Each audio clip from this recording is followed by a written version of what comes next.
Class 10th आज हम लोग पढ़ने जा रहे हैं करंट इलेक्ट्रिसिटी का एक नया सेक्शन जिसे बोलते हैं हीटिंग इफेक्ट ऑफ करंट।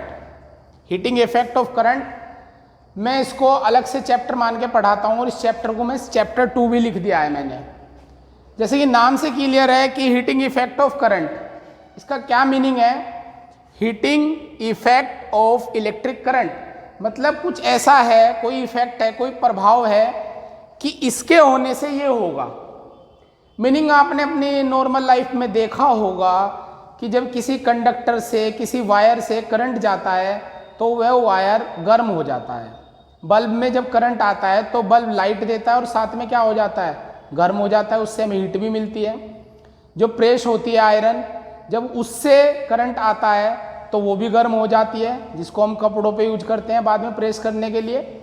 इसी तरह से अपना हीटर होता है, हीटर में भी क्या है, जब करंट आता है तो हीटर भी गर्म हो जाता है। इसको हम लोग क्या बोलते हैं? इन तीनों फिनोमिना को heating effect of electric current. तो मैंने इसकी डेफिनेशन भी लिख दी। क्या डेफिनेशन बनेगी कि कंडक्टर से करंट गया और वो गर्म हो गया, मतलब उसका टेम्परेचर बढ़ गया। तो the rise in temperature of a conductor when electric current is pass through that conductor, this phenomena is known as heating effect of current, मतलब इलेक्ट्रिक करंट।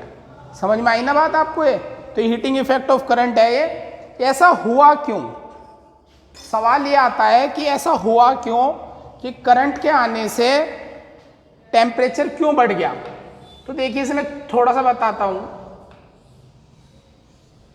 ये अपना एक कंडक्टर है और कंडक्टर के अंदर अगर करंट आएगा, मतलब एक पोलरिटी आएगी, तो इसके अंदर होते हैं फ्री इलेक्ट्रॉन जो चलते हैं, ये इलेक्ट्रॉन चलते हैं। तो जैसे ही करंट आया तो इलेक्ट्रॉन चलना स्टार्ट हो गए, एक डायरेक्शन मिल गई उनको चलने के लिए, क्योंकि पोटेंशियल डिफरेंस की वजह से चलते हैं ये। तो ये भी चलेंगे तो एक दूसरे पर टकराएंगे, टकराने से क्या होगा? कोलिजन होगा, इनकी कोलिजन होगा, कोलिजन स्टार्ट। जैसे ही करंट आया कोलिजन स्टार्ट हो गया, टक्कर मारनी शुरू कर दी इन्होंने, जिससे इनका रिलैक्सेशन टाइम डिक्रीज हो गया।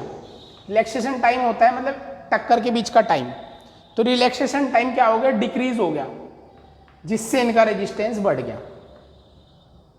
क्योंकि रेजिस्टेंस का एक फॉर्मूला होता है R = ml/Ne²τA।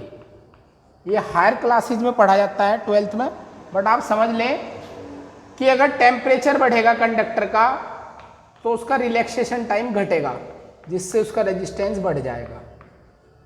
रेजिस्टेंस बढ़ने की वजह से गर्म हो जाते हैं, टेम्परेचर बढ़ने से रेजिस्टेंस बढ़ जाता है। क्या मेरी बात क्लियर है? तो मेनली का मेन कारण क्या है टेम्परेचर बढ़ने का? Collision of electron. तो क्या कारण है इसका main? Collision of electrons is the main cause of heating effect of current, electric current। तो कोलिजन इसका मेन कारण है। रीजन इसका वो है, अभी आपको थोड़ा कम समझ में आएगा। रिलैक्सेशन टाइम को अगर मैं थोड़ा सा डिफाइन करूं, जैसे दो इलेक्ट्रॉन है, ये चल रहे हैं, फ्रीली मूव करते रहते हैं। ये इलेक्ट्रॉन इस पर टक्कर मारी इसने, इससे टकराने के बाद ये इसके पास गया, तो यहाँ से यहाँ तक ये फ्री रहा बिल्कुल, इसे इसका रिलैक्सेशन टाइम कहा जाता है। लेकिन अगर इसके पास एनर्जी बढ़ जाए तो ये टक्कर और जल्दी हो जाएगी, तो इससे क्या होगा? रिलैक्स करने का टाइम डिक्रीज हो जाएगा। अब इस पे एक बड़े साइंटिस्ट जूल ने बहुत वर्क किया था, तो उसके लोगो पढ़ते हैं, वो है हमारा जूल्स लॉ ऑफ हीटिंग। हम लोग अब पढ़ने जा रहे हैं calculation of heat produce in a conductor, मतलब तार गर्म तो हुआ पर उससे हीट कितनी निकली, इसकी कैलकुलेशन। और इसे हम लोग जूल्स लॉ ऑफ हीटिंग के नाम से भी जानते हैं, ये बोर्ड में जूल्स लॉ ऑफ हीटिंग के नाम से भी आता है। देखिए जूल्स लॉ ऑफ हीटिंग क्या है?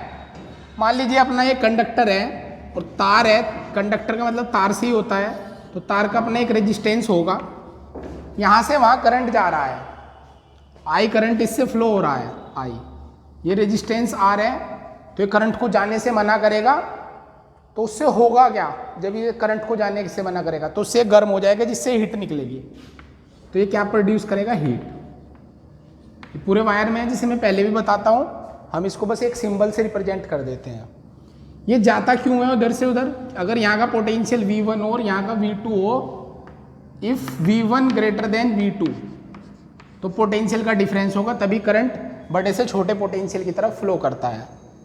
देन V इक्वल टू क्या बनेगा? V1 माइनस V2, और इसको क्या बोलते हैं हम लोग बेटा? Potential difference. Potential difference. तो ये हमारी हीट है H। तो जूल्स ने कहा, क्या कहा जूल्स ने?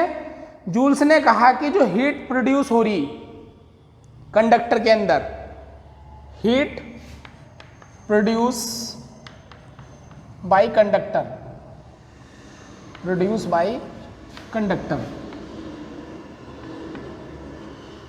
वो इस वर्क पे डिपेंड करती है जो चार्ज को या करंट को V1 से V2 तक ले जाने में किया जाता है। और ये 3 फैक्टर पे डिपेंड करती है।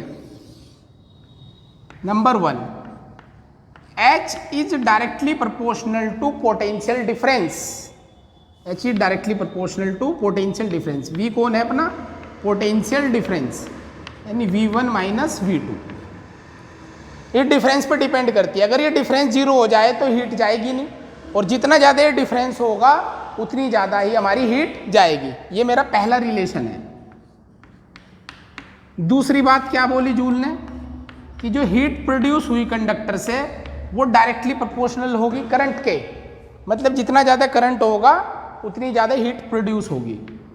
ये कौन है अपना? करंट। ये इक्वेशन नंबर 2।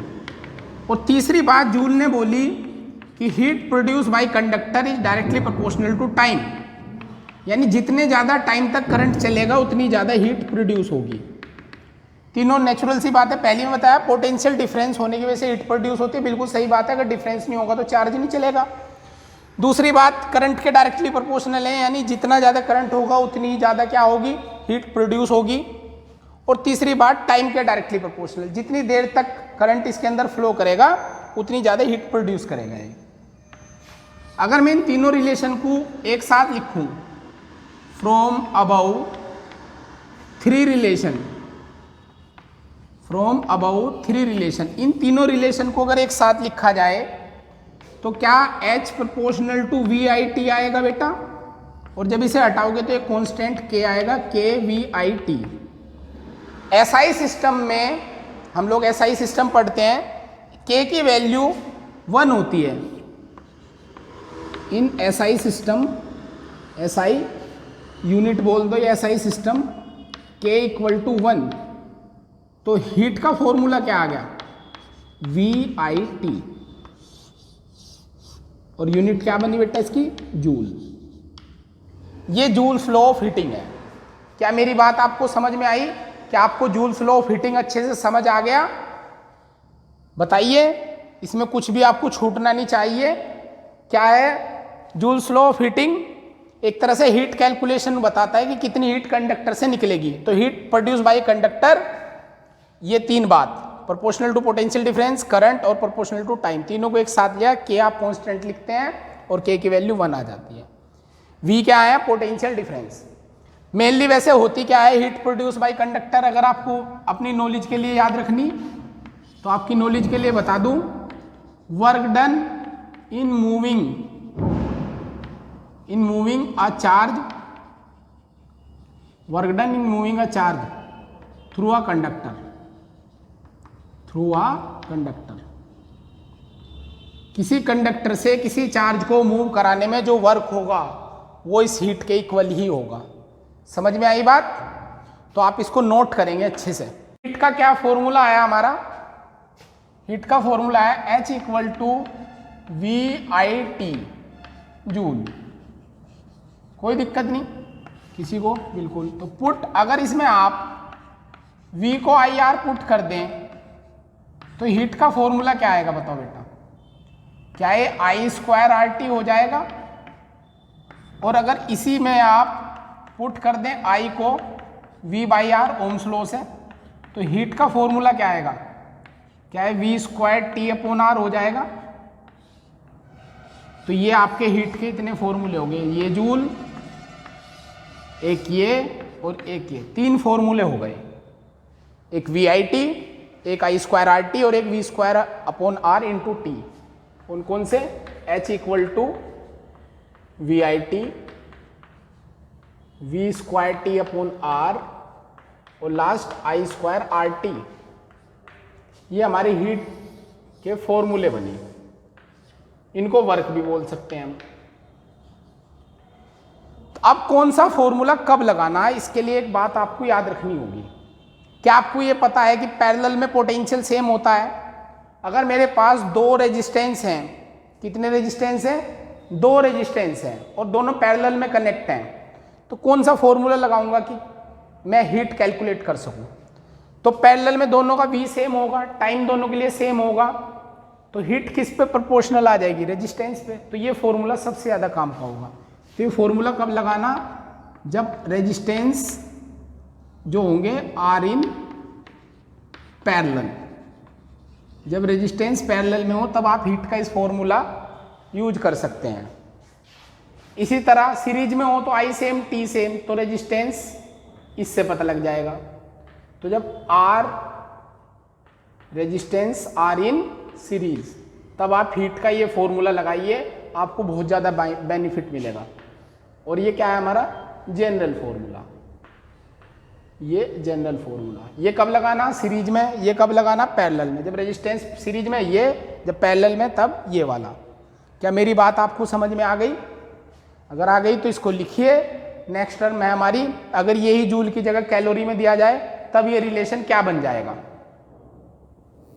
क्या आपको कैलोरी का मीनिंग पता है? हीट की बेसिक यूनिट हमारी थर्मोडायनामिक्स में कैलोरी होती है। और कैलोरी और जूल रिलेशन अगर आपको नहीं पता तो आपको याद रखना 1 calorie is equal to 4.2 Joule. Actual में तो 4.18 जूल होता है, जिसको जूल ने कैलकुलेट किया था 11th क्लास में। आप थर्मोडायनामिक्स में इसको पढ़ते हैं। तो यही फॉर्मूले अपनी हीट के क्या बनेंगे?